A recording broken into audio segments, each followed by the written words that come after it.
मुंबई नांदेड प्रवाशांसाठी एक आनंदाची बातमी आहे। मुंबई हाजूर साहिब नांदेड वंदे भारत एक्सप्रेस आता अधिक वेगवान होणार आहे।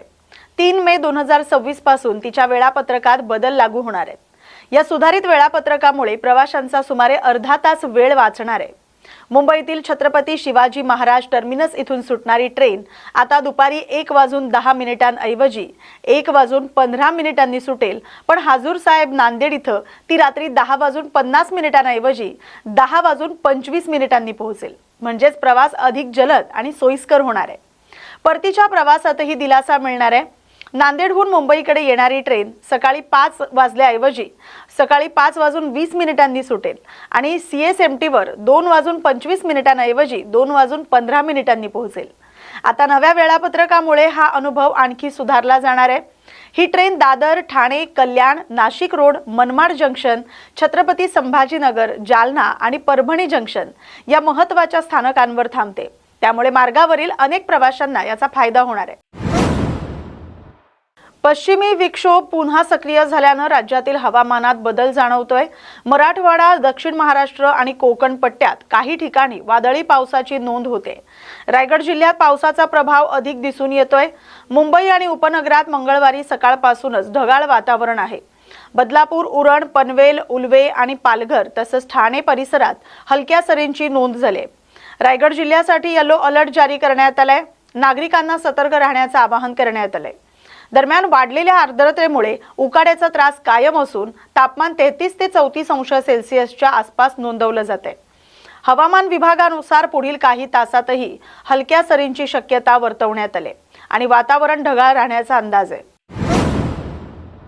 लोकसभेत महिलांना 33% आरक्षण देणारं नारी शक्ती वंदन विधेयक नामंजूर झाल्यानंतर त्याचे तीव्र पडसाद मुंबई महापालिका सभागृहात उमटले। सोमवारी झालेल्या बैठकीत सत्ताधारी पक्षानं निषेध व्यक्त करत हा मुद्दा जोरदारपणे मांडला।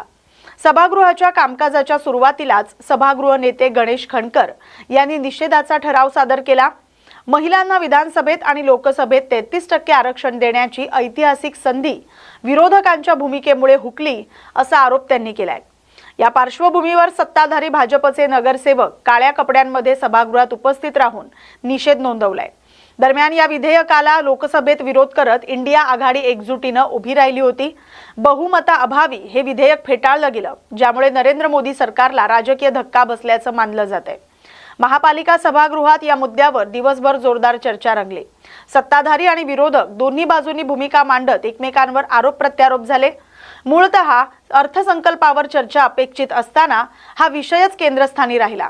एकूणच नारी शक्ती वंदन विधेयकाच्या फेटाळणीमुळे केवळ राष्ट्रीय स्तरावरच नव्हे तर स्थानिक राजकारणातही वातावरण तापल्याचं चित्र दिसते।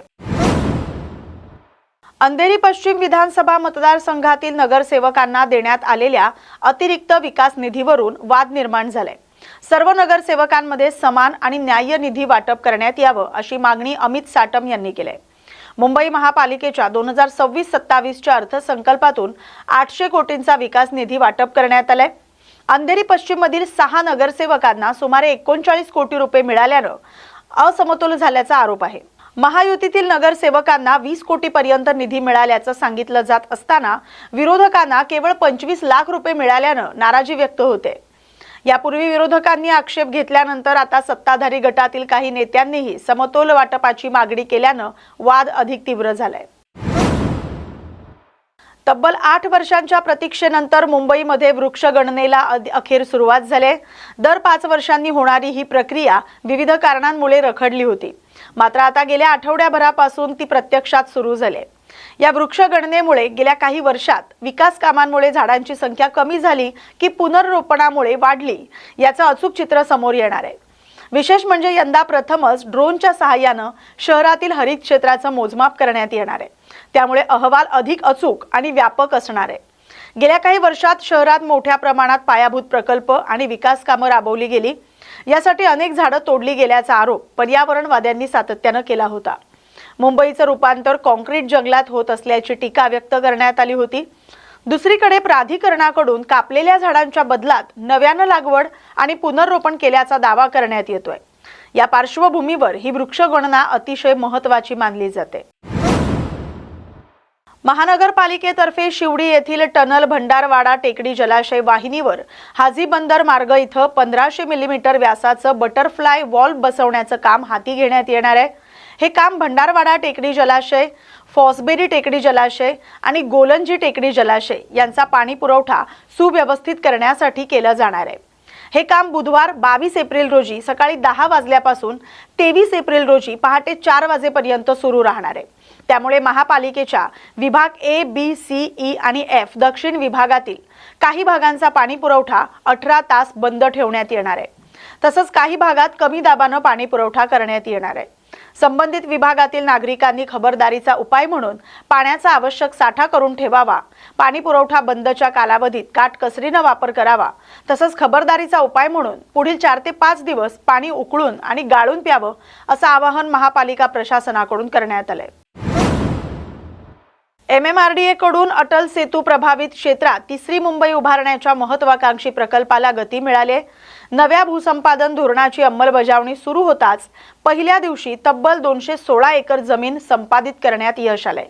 हे भूसंपादन प्रामुख्याने रायगड जिल्ह्यातील विकास केंद्रांसाठी करण्यात आले। विशेषतः पेण परिसरातील ग्रोथ सेंटरला यामुळे मोठी चालना मिळणार आहे। भूधारकांनी स्वेच्छेने सहमती दर्शवत जमीन हस्तांतरित केल्याने प्रक्रिया वेगाने पूर्ण झाली। तिसऱ्या मुंबईसाठी मोठ्या प्रमाणावर जमीन आवश्यक असल्याने MMRDAने स्वतंत्र आणि सुलभ भूसंपादन धोरण तयार केलं होतं। या धोरणाला राज्य सरकारची नुकतीच मान्यता मिळाल्यानंतर त्याची अंमलबजावणी प्रत्यक्षात सुरू करण्यात आली। दरम्यान 18 एप्रिल रोजी देवेंद्र फडणवीस आणि एकनाथ शिंदे यांच्या उपस्थितीत सहभाग करार करण्यात आलाय। या करारामुळे जागतिक दर्जाच्या एकात्मिक शहरी विकास प्रकल्पाच्या अंमलबजावणीला अधिकृत सुरुवात झाली। एकूणच तिसरी मुंबई प्रकल्पामुळे भविष्यातील शहरी विकासाला नवी दिशा मिळणार आहे। मुंबई महानगर प्रदेशातील वाढत्या लोकसंख्येचा ताण कमी करण्यासाठी हा प्रकल्प महत्त्वपूर्ण ठरणार आहे। मुंबई टेक्नो कॉन्सर्ट हब बनत असतानाच आता या कार्यक्रमांवर पोलिसांनी कडक नजर ठेवण्यास सुरुवात केली आहे। नेस्को सेंटर गोरेगाव इथं झालेल्या कॉन्सर्टमध्ये 2 तरुणांचा मृत्यू झाल्यानंतर प्रशासन सतर्क झालंय। या पार्श्वभूमीवर सुरू करण्यात आलेल्या तपासणी मोहिमेमुळे शिवडी येथील एक मोठा कॉन्सर्ट ऐनवेळी रद्द करण्यात आला। अंमली पदार्थांच्या अतिसेवनामुळे झालेल्या मृत्यूमुळे हा मुद्दा गंभीर बनलाय। मुख्यमंत्री देवेंद्र फडणवीस यांनी देखील अंमली पदार्थांविरोधात कठोर कारवाईचे आदेश दिलेत। त्यामुळे येणाऱ्या काळात BKC, लोअर परेल, वांद्रे आणि अंधेरी इथल्या कॉन्सर्ट्सवर अधिक बारीक लक्ष ठेवलं जाणार आहे। या बातमीसोबतच मुंबई बुलेटिन मध्ये आता इथेच थांबतोय। अशाच महत्त्वाच्या बातम्यांसाठी पाहत राहा न्यूज मराठी 24/7। नवा भारत, नवा विचार।